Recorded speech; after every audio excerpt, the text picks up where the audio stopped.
When a grown man refused to believe his mother abandoned their family 14 years ago, his siblings called it denial. Until a sunken car, a fake identity, and a guarded warehouse proved he was right. Before we dive into this chilling story of family, secrets, and survival, let us know in the comments where you're watching from. And if you believe the truth always finds a way to the surface, hit that like button and subscribe for more stories like this one. The late afternoon sun bled through the blinds of the Miller family living room, striping the worn beige carpet with bars of fading gold. David Miller, 50 years old but feeling decades older, shifted in his wheelchair, a familiar ache blooming in his hip. 14 years since the stroke had pitched him down the stairs, shattering bone and hope, confining him to this chair. Time healed some wounds, but the chair remained, a constant, mocking reminder of the life stolen from him. "Dad, need a throw?" Emily's voice, soft and concerned, drifted from the kitchen.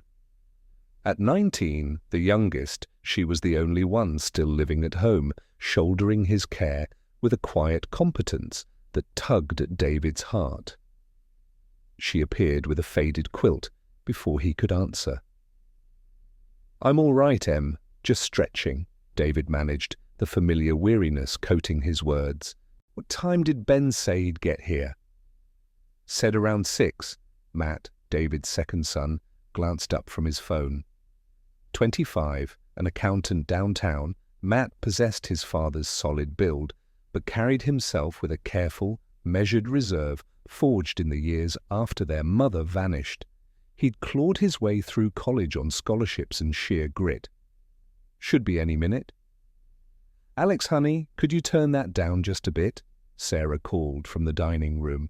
At 23, she managed a local bookstore, her shoulder-length dark hair pulled back severely as she arranged plates with practiced precision. She moved between kitchen and dining room, a whirlwind of quiet efficiency. 15-year-old Alex, sprawled lengthwise on the sofa, reluctantly lowered the volume on the blaring sports highlights. "Just trying to find a movie for later," he mumbled, scrolling through streaming options. "What about that new sci-fi, the one where the aliens look like us?" "No aliens," David said, a ghost of a smile touching his lips. "You know your sister." Emily reappeared, balancing a stack of plates. "I don't mind aliens," she clarified, setting them down. "Just maybe not the ones that explode out of chests right when we're having dessert." The easy banter, worn smooth by years of practice, filled the house, a fragile warmth against the persistent chill of absence. Every weekend they gathered, the 5 Miller children converging for dinner, conversation, a movie. It was their ritual, the glue holding together the fragments of a family fractured by time and unanswered questions. "Table's ready," Sarah announced, stepping back to survey her work. 5 place settings, plus a 6th at the head for Ben. Each plate centered, glasses gleaming, napkins folded just so, the way their mother, Karen, had taught her. "Something smells incredible," Matt commented, heading towards the table. "Lasagna," Emily replied, beaming, "and garlic bread." Alex abandoned his movie quest, unfolding his lanky frame into his usual chair. "Can we start? I'm starving." David wheeled himself to his spot at the head of the table, opposite the empty chair. "We wait for Ben," he said, his voice gentle but firm. "Always wait till everyone's here." "But it's gonna get cold," Alex protested, eyeing the steaming casserole dish. "I'll give him a call," Matt offered, already dialing. A moment later, he frowned. "Voicemail." Silence descended. The minutes stretched, thick and heavy. The steam rising from the lasagna dissipated. Ice cubes cracked and melted in their water glasses. David checked his watch, the lines around his eyes deepening. Just as Sarah sighed, about to suggest they begin, The sound of tires spitting gravel in the driveway broke the stillness, followed by a car door slamming shut. The front door burst open. Ben rushed in, 30 years old, his face flushed, tie askew, dark hair falling across his forehead. His usual sharp appearance was replaced by a frantic energy. He scanned the dining room, his gaze sweeping over his waiting family. Sorry I'm late," he said, breathless, but his voice held a taut wire of urgency that put everyone instantly on edge. "It's fine, son, we were just about to—" David started. "I found something," Ben blurted, pulling out his chair but remaining standing, his hand gripping his phone like a lifeline. "About Mom." The air in the room seemed to solidify, the temperature dropping. Shoulders stiffened, faces hardened into familiar masks of guarded pain. "Got a call?" Ben continued, his fingers fumbling with his phone. "From Detective Riley, they found something I have to show you." "Sit down, Ben," David said, his voice firmer now. "We waited. The food's getting cold." "Dad, you don't understand. This is—" "Your father's right," Matt interjected, his tone calm but edged with steel. "Let's eat. Whatever it is, it can wait." Ben looked around the table, a desperate plea in his eyes, but found no support. Sarah stared fixedly at her plate. Emily chewed nervously on her lower lip. Alex just looked confused and uncomfortable. "We talked about this, Ben," Sarah said, her voice low and tight. "We agreed. Not during family dinner, not Mom." "But this is different," Ben insisted. "The police found—" Matt's voice rose, sharp and cutting. "We know what happened, Ben. She left. She couldn't handle it. Dad's accident, the bills, 5 kids. She met someone and she ran." "That's not true," Ben shot back, his voice raw. "Mum would never—" "But she did, didn't she?" Sarah joined in, her composure finally cracking. "Dad's in a wheelchair, we were drowning in debt, and poof, gone, no trace. What else do you call it?" 14 years, Ben," Matt added, his voice softening fractionally, laced with exhaustion. 14 years, no call, no card, nothing. What more proof do you need? The argument detonated, voices overlapping, years of buried resentment and hurt erupting. Alex visibly shrank in his seat. Emily looked helplessly from one sibling to another, tears welling. "Enough!" David's voice cracked like a whip, followed instantly by a racking, wheezing cough that doubled him over. The fighting ceased abruptly. Emily rushed to his side, patting his back, offering water. "I'm sorry, Dad," she murmured, then glared at her siblings. "Please, can we just not? Dad looks forward to this all week. He misses us. Can't we have one peaceful dinner?" A heavy, uncomfortable silence descended, broken only by David's ragged breaths as he recovered. "Fine," Ben finally conceded, slumping into his chair, his jaw tight with frustration. "But you all need to know. This isn't some crackpot theory. The police found Mom's car, submerged, in Miller's Lake." Despite their resistance, heads snapped up, every eye fixed on Ben. "What?" David's voice was a dry whisper. "Detective Riley called this afternoon," Ben continued, sensing the shift. "They found a car in the lake. That's why I was late. I was getting the details." David turned to Emily, his hand trembling slightly.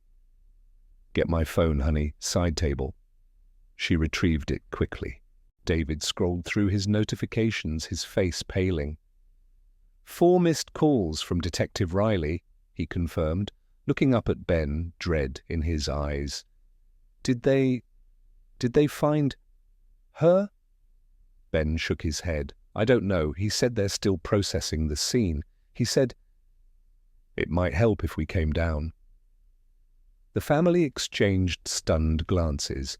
The lasagna sat forgotten. "We should eat something first," Emily suggested, her practical nature surfacing as she looked worriedly at her father. "Dad needs his meds with food, just quickly." Matt nodded curtly. She's right. Eat fast. Then we go. They ate in a strained, brittle silence. The lasagna, once fragrant and inviting, tasted like ash. Forks scraped against plates, the sounds unnaturally loud in the tense quiet. Minds spun with unspoken questions. As soon as a semblance of a meal was finished, Matt and Alex began clearing plates with robotic efficiency, while Sarah and Emily helped David prepare. "Are you sure you want to go, Dad?" Emily asked softly, adjusting his worn cardigan. "We could stay. Let the others—" David shook his head, his expression grimly determined. "I need to be there." Outside, the evening had deepened into a cool, damp twilight. The old family minivan, modified for David's wheelchair, waited in the driveway of their modest ranch house, nestled among oak trees that had stood silent, witness to years of joy and sorrow. Ben and Matt carefully maneuvered their father into the front passenger seat, folding the chair and stowing it. Sarah, Emily, and Alex climbed into the middle row. Ben took the driver's seat. "I'll drive," he said, adjusting the mirrors, his knuckles white on the wheel. "I know the way." As he backed out, Ben glanced at the house, porch light casting a welcoming glow, warm light spilling from the windows. An illusion of normalcy. No passerby could guess the storm raging within, the gaping hole carved into their lives 14 years ago. The van rolled through familiar streets, past the high school they'd all attended, past the supermarket where Karen had supposedly been heading the day she vanished. "What exactly did Riley tell you?" David asked, breaking the heavy silence. Ben kept his eyes fixed on the road. "Not much. Just, they found the car in the lake during another investigation. Didn't elaborate." "After all this time," Sarah murmured from the back. "Why now?" No one answered. Ben's phone buzzed. "That's Riley," he said, glancing down.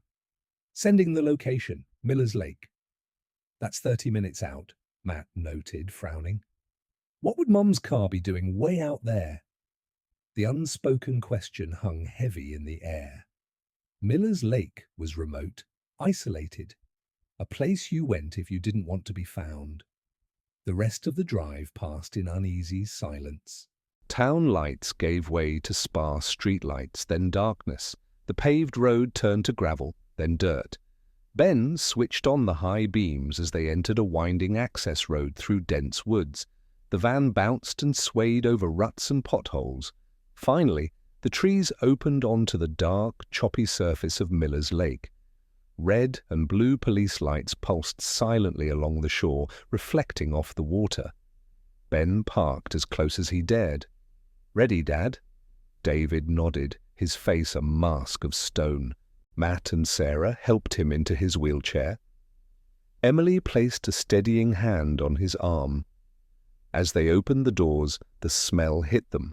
Stagnant water, thick mud, and something else. A rank, unpleasant odor of decay, long submerged and recently disturbed. Alex wrinkled his nose, lagging slightly as his siblings pushed David's chair towards the yellow police tape. The damp ground sucked at the wheels, making progress difficult. Ben walked ahead, scanning the cluster of officers for Detective Riley. He spotted him near the water's edge, a stocky man in his 50s, salt and pepper hair, eyes etched with the weariness of too many grim discoveries. "Detective Riley!" Ben called out.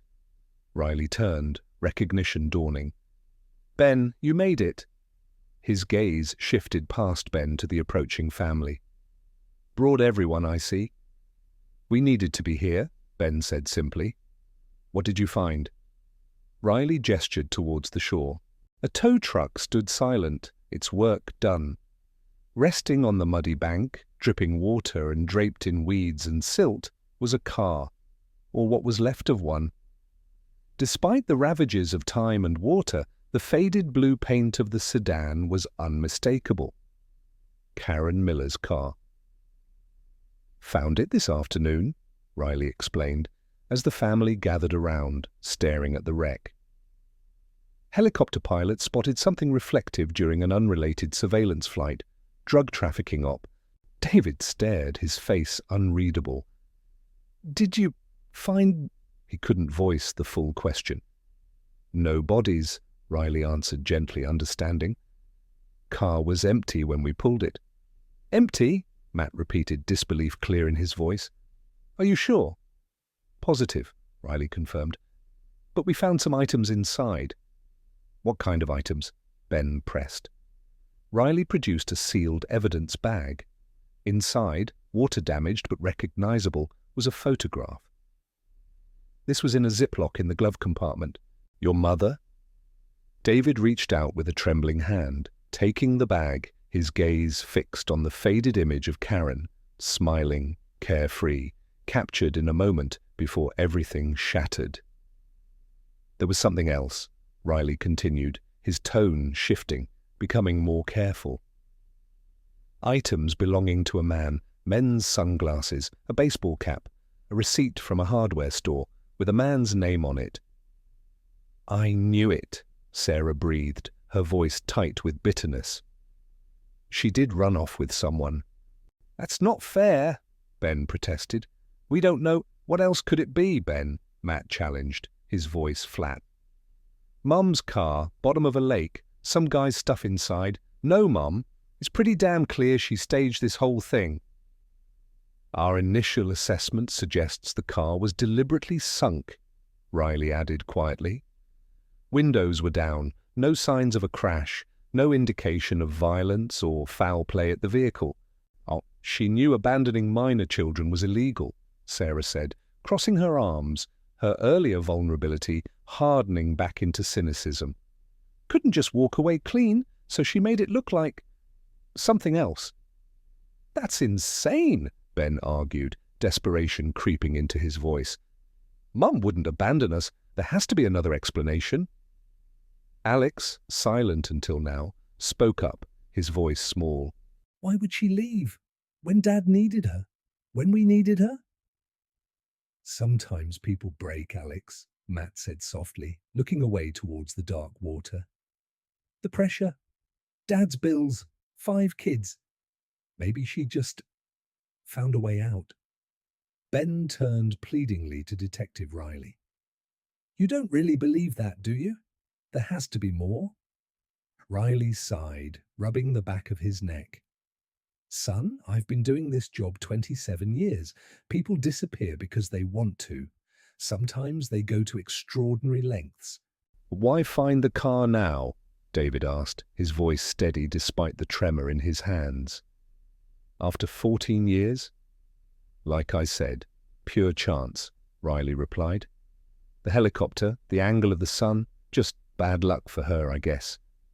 He pulled out another evidence bag. This is how we ID'd it for sure. Driver's license was in the console, along with this. He handed David the bag containing a water-damaged family photo. David, Karen, all 5 children, smiling, captured months before the accident, before the disappearance. So what happens now? Matt asked, ever the pragmatist. We'll process the car, see if anything else turns up, Riley said. But honestly, it's a 14-year-old cold case. Unless we find clear evidence of foul play, resources are limited. So that's it, Ben demanded, incredulous. You just write it off? Assume she ran away? I didn't say that, Riley countered patiently. But the evidence points that way. No struggle, no body, deliberate sinking, another man's belongings. It fits the voluntary disappearance profile. I can give you copies of everything, reports, photos, inventory lists. What's the point? Sarah asked, her voice hollow. It won't change anything. David, quiet until now, spoke, his voice raspy with fatigue. Emily, I want to go home. I'm tired. Of course, Dad, Emily said gently, moving behind his chair. Do whatever you need to with the car, Detective, David said, not looking back at the wreck. "We've lived with not knowing for 14 years. I'm not sure finding this kind of truth helps anything." The family turned away, a slow, somber procession back towards the minivan. But Ben lingered. "I'd like those copies," he said firmly to Riley. Riley nodded, retrieving a thick manila envelope from his car. "Had them ready, just in case." He handed it to Ben. "There's another envelope inside with copies of miscellaneous personal items found in the glove box. My team photographed everything." He placed a hand briefly on Ben's shoulder. "Worked dozens of these. It's often the eldest who has the hardest time letting go. Hope this gives you some closure, son."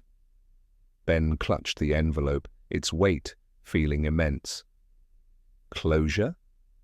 No, everyone else might accept this narrative, but he couldn't. His mother wouldn't just leave. There had to be more. Maybe, just maybe, the answer was in this envelope. The drive back was heavy with unspoken emotions. Matt took the wheel this time, sliding in wordlessly. Ben retreated to the back row, needing space, needing to look through the files. He switched on his phone's flashlight, the narrow beam illuminating the documents as the van bumped along the dark roads. Police reports, inventory lists, stark photos of the waterlogged car. He scanned page after page, searching for a crack in the abandonment theory, a detail that screamed foul play. Nothing. Matt drove faster than Ben had, taking curves sharply. The jostling made reading difficult. "Can you slow down a bit?" Ben called out, but Matt didn't respond. Frustrated, Ben stuffed the papers back into the envelope. He'd examine them properly later, alone. Back in the familiar driveway, the porch light seemed unnaturally bright. "So, movie?" Alex asked, tentatively, breaking the thick silence. "We don't have to end the night like this, right?" Sarah managed a weak nod. "Yeah, okay, we still have pie." "Dad?" Emily looked to her father. David sighed, a flicker of exhaustion crossing his face, but he nodded. A distraction might be good. They helped David inside. Matt and Sarah headed for the living room, the blue light of the TV flickering on. Emily went for the apple pie. Alex hovered, then joined the others on the sofa. Ben remained by the door, the envelope clutched tight. "I'm not staying," he announced quietly. Everyone turned. "What do you mean?" David asked. "Going home," Ben said. "I need to go through these files properly. There might be something." "Ben," Matt sighed, exasperation coloring his tone. "Let it go. We finally have an answer. Maybe not the one we wanted, but we know." "We don't know anything," Ben insisted, his voice rising. "A car in a lake? Some guy's sunglasses? That's not knowing." "Please stay, Ben," Emily pleaded softly. "Just for the movie. We can talk tomorrow." Ben looked at his youngest sister's earnest face, then at his father, slumped in his wheelchair, looking frail and defeated. He almost relented, almost agreed to sit through a meaningless movie, pretending while his mind screamed with unanswered questions. "I'm sorry," he said finally, his voice thick. "I can't. I need to do this." He slipped back out the door before they could argue further, walking numbly to his own car parked down the street.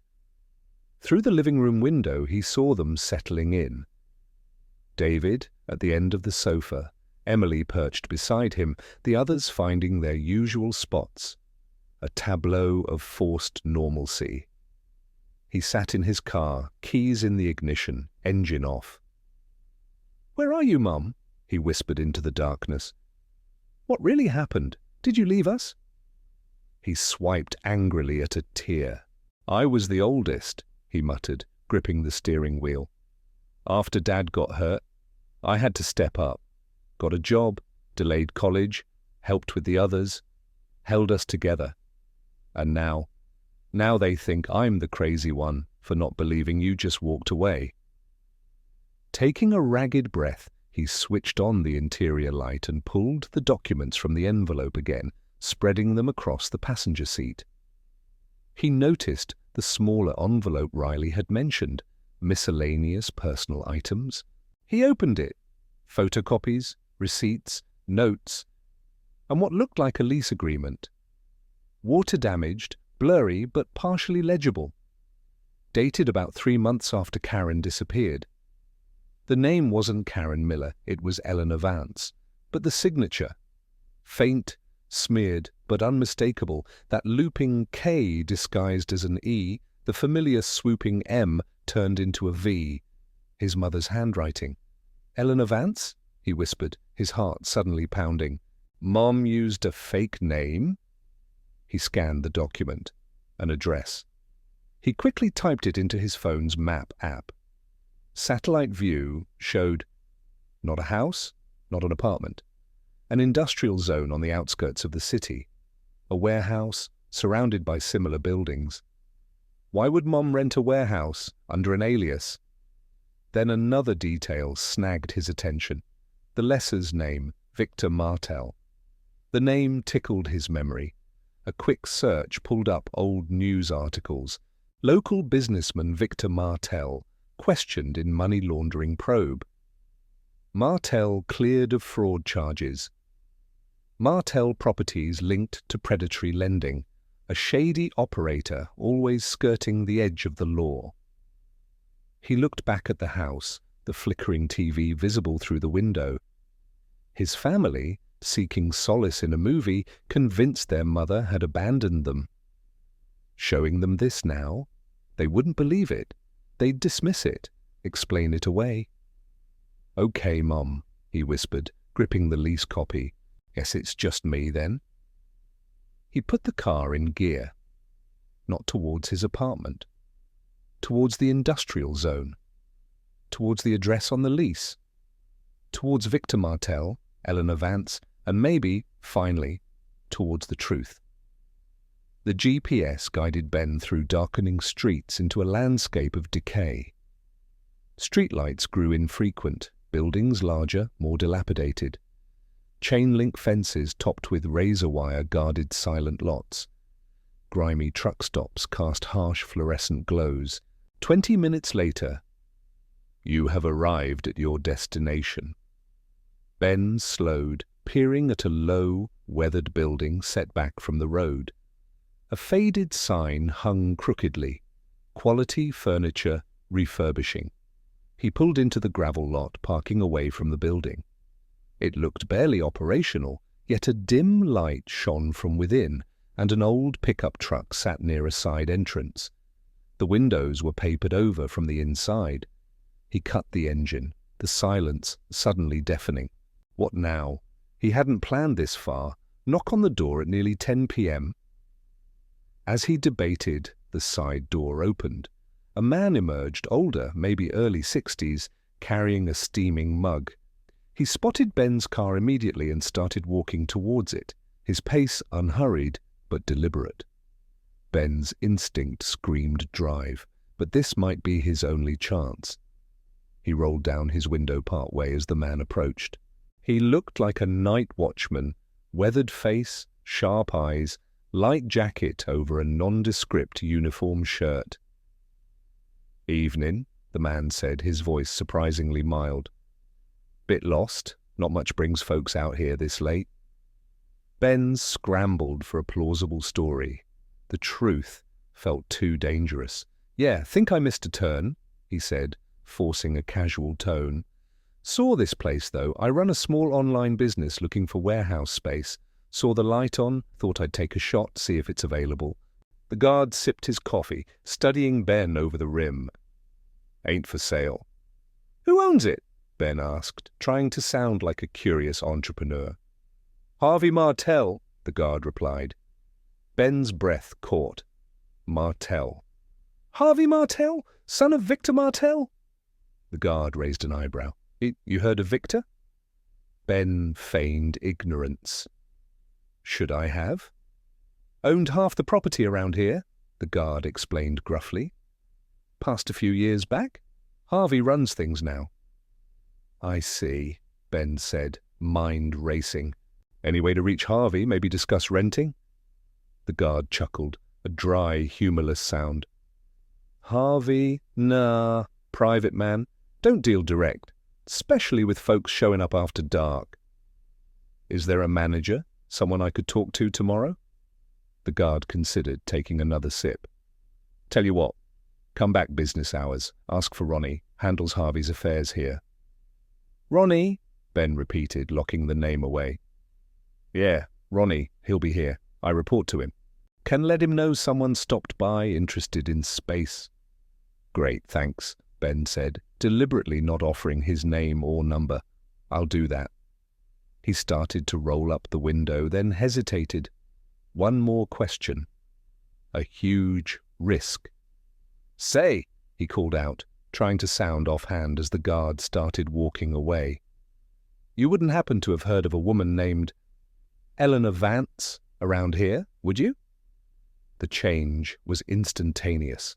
The guard froze, his shoulders squaring. The mildness evaporated, replaced by a hard, flat stillness. His eyes became chips of ice. You need to leave, he said, his voice devoid of inflection. Now. Ben knew he'd pushed too hard, but he couldn't back down now. I just need to know if... The guard moved with startling speed, closing the distance, planting his weathered hands on the edge of Ben's open window, leaning in close. His breath smelled faintly of stale coffee and something else, something metallic. You looking for ghosts? He rasped, his voice low and menacing. Might be the right place. She didn't want to be found. A cold dread snaked down Ben's spine. What do you mean?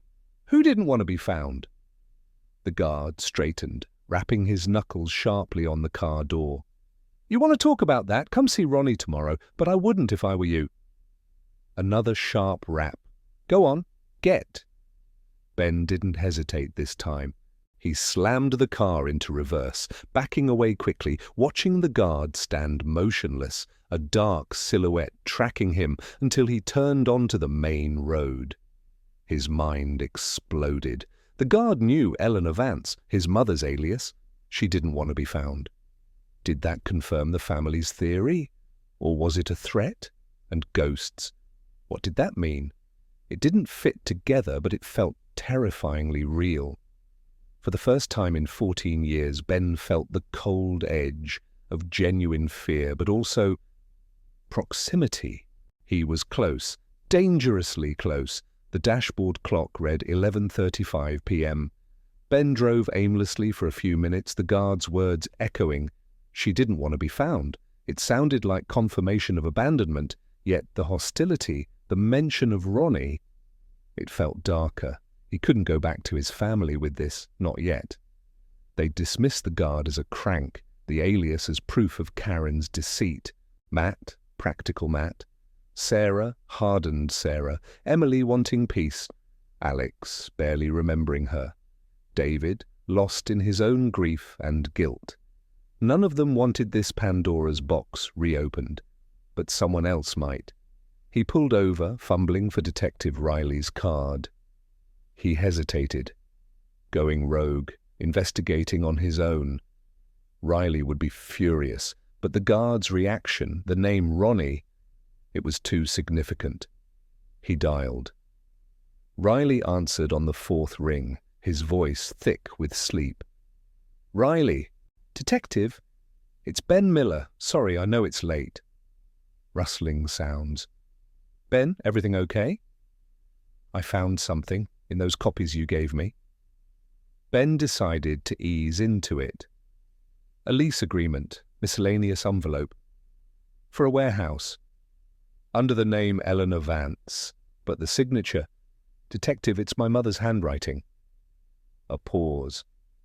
Yeah, I saw that, Riley said, sounding more awake. Caught my eye. Why didn't you mention it? Ben demanded, unable to hide the frustration. Because it fits the profile, Ben, Riley said patiently. People starting over use aliases, rent places under fake names. But it's not a house, it's a warehouse. And the landlord was Victor Martel. Did you look him up? Another pause. Yeah, Martel, shady operator, predatory loans, borderline stuff, never got convicted. So why would Mom rent from him? That's where I think it connects, Ben. Riley's voice grew serious. Based on everything, I think your mother needed to disappear, fast. Completely. Martel's kind of operation. They sometimes help people do that, for a price. That warehouse could have been a transition point. New identity, then move on. You think she went there to disappear? Ben felt sick. Makes sense. Lease is dated 3 months after she vanished. Time to make arrangements, maybe with help. A new partner, perhaps. What new partner? Ben shot back. There's no evidence. The sunglasses, Ben, Riley reminded him gently. Found in the car. Men's sunglasses had a name scratched into the arm. Ronnie. Ben nearly dropped the phone. Ronnie? Are you sure? The name was Ronnie. Positive. Why? Mean something? Ben's mind raced. The guard. Come back tomorrow. Ask for Ronnie. Detective, I did something. Maybe stupid. He quickly recounted driving to the warehouse, the encounter with the guard, mentioning Eleanor Vance, the guard's reaction, and being told to see Ronnie. You what? Riley's voice went sharp, losing all trace of sleepiness.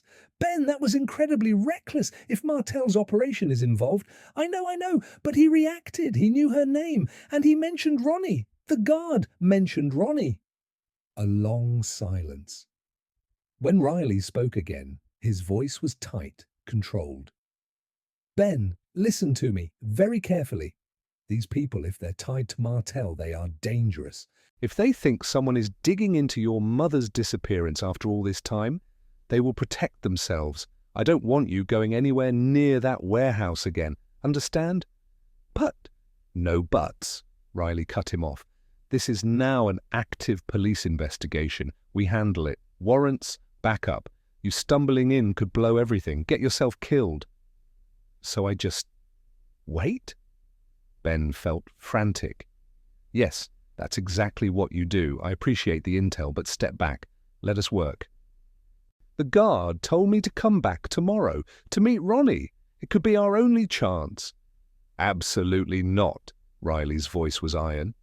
Under no circumstances we'll run surveillance, maybe send an undercover officer. There are procedures. Ben knew Riley was right. The logic was inescapable, but 14 years in the first real lead. Still, the danger felt palpable now. Okay, he conceded reluctantly. Okay, I won't go back. Thank you, Riley said, relief clear in his tone. I'm making calls now, setting things up. We'll keep you posted, I promise. One more thing, Ben said quickly. My family. If these people know someone's asking question, Dad, my siblings, I'll have patrols make regular passes, your place and your father's house, Riley assured him. Get some rest, Ben, and stay away from that warehouse. Ben hung up, sitting in the dark car, the silence pressing in. Riley's warnings warred with the desperate urge to act. 14 years of believing, of being the lone holdout. He finally started the car, driving slowly towards his empty apartment. Sleep felt impossible, but he needed to think. Whatever came next, he was closer than ever before, and the stakes were terrifyingly high. Morning sunlight did little to dispel the gnawing anxiety that had kept Ben tossing and turning all night. He'd finally drifted into a fitful sleep around 4 a.m., only to be jolted awake by his phone at 7:30, Detective Riley. On my way to pick you up, Riley said, his voice clipped, no preamble. We're going to the warehouse. My way. Be ready in 15. Exactly 15 minutes later, an unmarked sedan pulled up. Riley was behind the wheel, dressed down, jeans, faded shirt, worn leather jacket. In the back sat another plainclothes officer Riley introduced simply as Miller, tactical support. Been up all night coordinating? Riley explained as they pulled away. Based on Martell and this Ronnie character, we're treating it as high risk. Got undercover units setting up observation points. Tactical team is staged nearby. Shouldn't we take my car? Ben suggested. The guard saw it. Riley considered, then nodded. Good point. They swapped vehicles at a nearby strip mall lot. Ben drove his own car now, Riley beside him, Officer Miller remaining in the unmarked sedan, becoming part of the invisible net closing around the warehouse. You stay in the car unless I explicitly tell you otherwise, Riley instructed, as they neared the industrial zone. You're here because you made contact, makes it look less like a sudden police raid. But this is our operation, clear? Ben nodded, his mouth dry. As they turned onto the warehouse street, he saw the same pickup truck parked outside, but the place felt wrong, too quiet, eerily still. Something's off, Riley muttered, scanning the property. No movement. Ben parked where he had the night before. They waited, watching. Windows still covered, no lights visible. Stay put, Riley ordered, his hand moving instinctively towards the concealed weapon under his jacket. Gonna take a quick look. If I signal, you drive. Meet Miller at the RV point. Ben watched, heart pounding as Riley moved swiftly, cautiously towards the building. He checked the pickup, then tried the side door where the guard had emerged. It swung open. Riley disappeared inside. Minutes stretched into an eternity. 5, 10. Ben's fingers drummed frantically on the wheel. Finally, Riley reappeared, gesturing for Ben to come.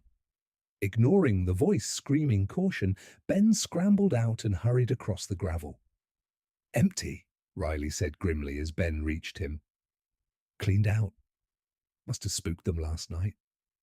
Ben followed Riley inside. The vast space echoed with emptiness. Dust motes danced in the faint light filtering through grimy skylights. Rectangular outlines on the floor showed where machinery or furniture had been. Empty brackets scarred the walls, severed wires dangled. Definitely running something here, Riley observed, pointing towards partitioned areas. Makeshift offices, maybe living quarters, more than just storage. Ben walked slowly through the cavernous space, ghosts seeming to whisper from the corners. Had his mother been here? Willingly? Forced? Over here, Riley called from across the room. He was crouched beside an overturned filing cabinet, examining something glinting on the floor. Ben joined him. Riley held up a photograph that must have been dropped during the hasty exit. It showed a large cargo ship docked at an industrial pier. The name Eastern Horizon was clearly visible on the hull. Turn it over, Riley said, handing it to Ben. On the back, handwritten notes, the ship's name. A departure schedule for next week, and a short, cryptic list of initials and names. L. C. Ronnie M. They're moving people, Riley breathed, pulling out his phone. And based on this, your mother might be one of them. He radioed his command, relaying the ship's name, requesting an urgent search at the harbour. Highest priority, locate the Eastern Horizon, prevent departure, alert harbour patrol, Coast Guard. He turned back to Ben, urgency radiating from him. We need to move. If Ronnie and his crew cleared out last night, they might have moved up the timetable. That ship could be leaving now. As they hurried back to the car, Riley made another call, ordering immediate protective details for David and the rest of the family. After your visit, they know someone's poking around. Can't risk them grabbing leverage. Fear, cold and sharp, pierced Ben's focus. I didn't think... Call them, Riley ordered as they got into Ben's car.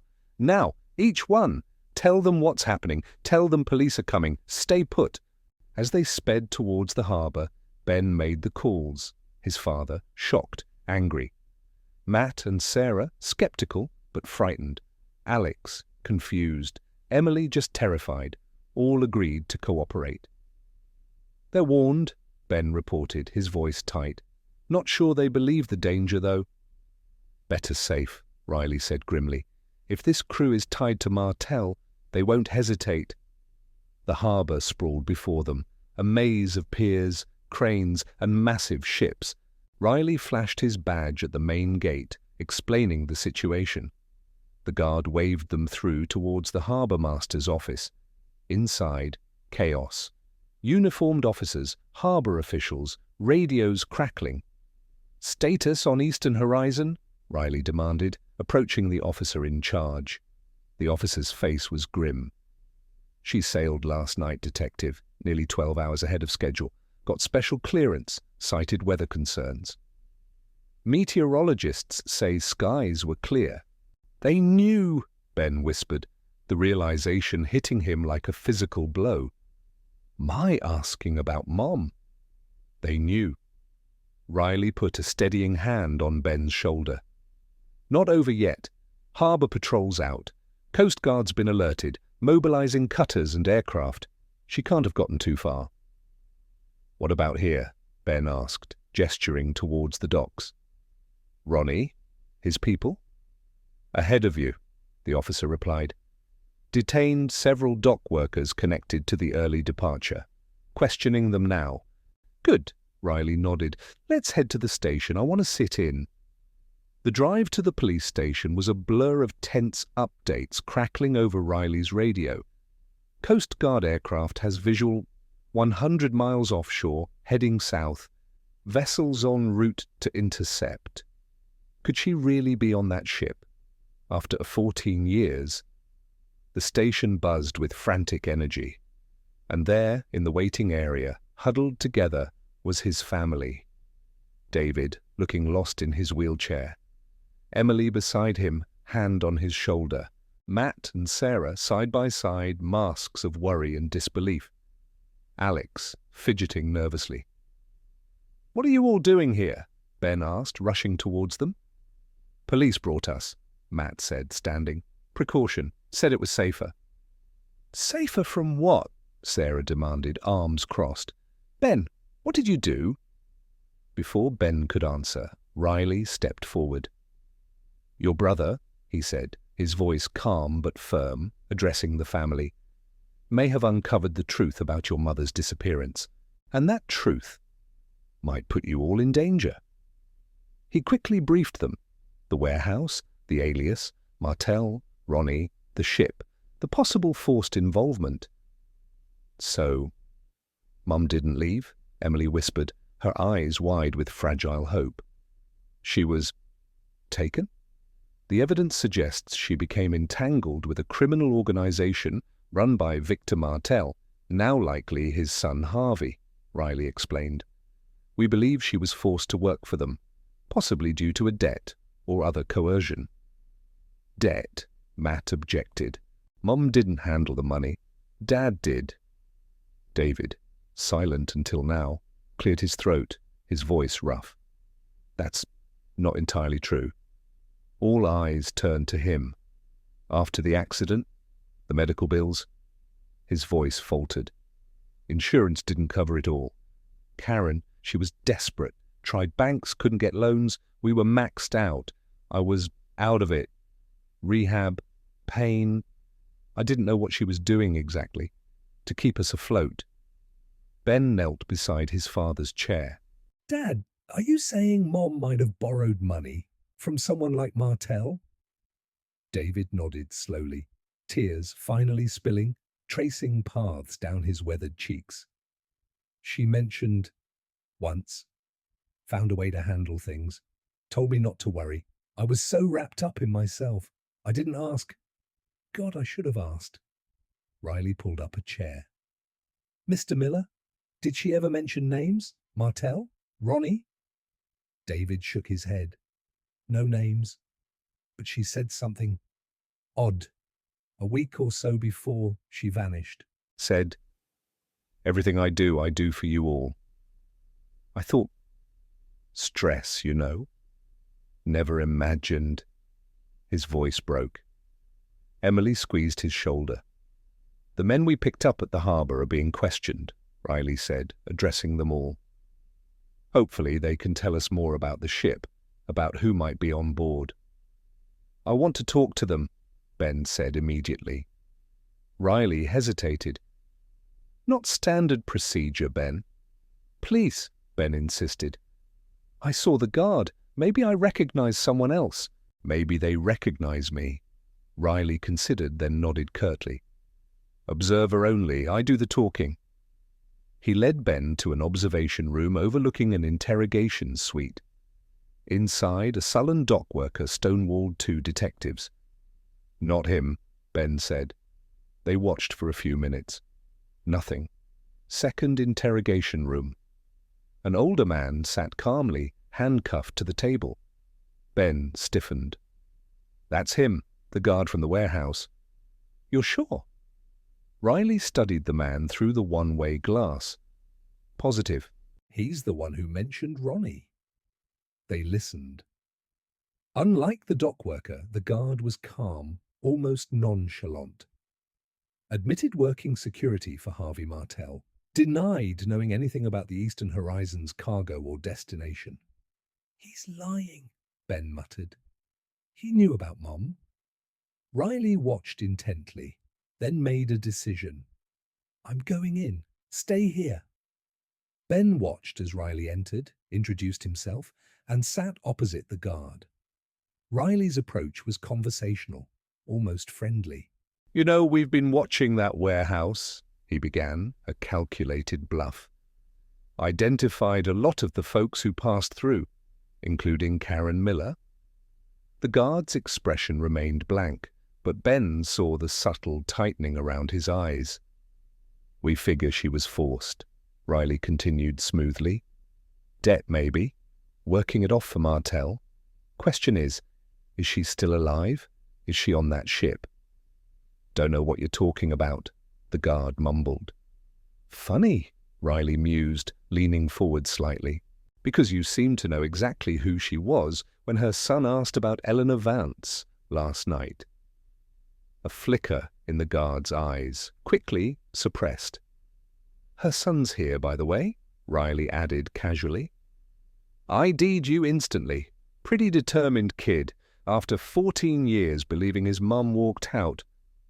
The guard remained silent, but his gaze flickered towards the mirror. Here's the thing, Riley said, his voice hardening. We're going to intercept that ship. Coast Guard's closing in. And when they board, everyone talks, everyone cuts a deal. Ronnie, Harvey Martell, they'll feed you to the wolves to save themselves. The guard shifted uneasily. You're looking at serious time, Riley pressed.